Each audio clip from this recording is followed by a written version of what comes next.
concern over a deadly DUI case in San Francisco. The suspect in this case, a repeat offender who was out on parole when he allegedly hit and killed two pedestrians on New Year's Eve of 2020. Attorneys for the suspect are pushing for the judge to divert him into drug treatment. New at 10, KTVU's Betty Yu spoke to people hoping the judge hears their pleas for justice. Betty?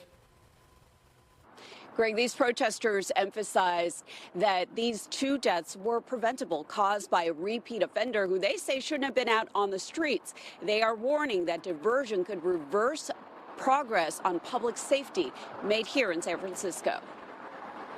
My message is to you, Judge Beggert, for you to do your job, to keep us safe.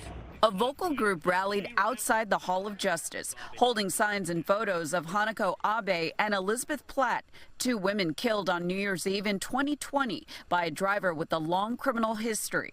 Troy McAlister is charged with vehicular manslaughter and other crimes. Prosecutors say he was high on meth and alcohol and driving a stolen car when he ran a red light and hit another vehicle and then fatally struck Abe and Platt in a downtown crosswalk. He was on parole at the time. Some demonstrators are now calling for the recall of Superior Court Judge Michael Beggert, who oversees drug court and will decide whether McAlister qualifies for diversion, a process that allows certain defendants to avoid criminal prosecution by completing court-supervised treatment or rehabilitation program. While there are certain people who should be granted diversion and ultimately given the opportunity to rebuild their lives, Troy McAlister has demonstrated that despite being given that opportunity multiple times, he has continued to pose a threat to San Franciscans, and we believe he needs to be in jail. Blueprint for a Better San Francisco says the city has made progress since voters recalled Chesa Boudin, crediting current DA Brooke Jenkins for supporting public safety. Troy McAlister has been charged with 91 felonies over the course of his multi-decades criminal career here in San Francisco,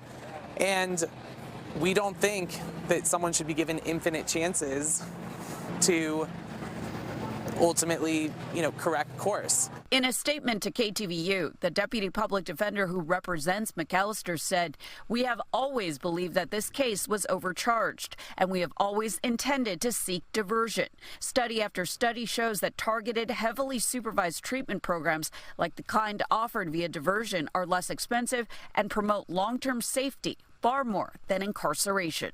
Judges in San Francisco have exploited the diversion courts so that there's essentially no consequences to committing felonies in San Francisco. Public safety has been a priority in San Francisco for the last several years, and without a proper working criminal justice system in the courts, we have no public safety. Now, due to a procedural delay today, the hearing has been postponed to October 28th. The group says they will be back out here on the steps, then urging Judge Beggert not to grant diversion. Greg? Yeah, certainly a case we will continue to follow there in San Francisco. Betty Yu, thank you.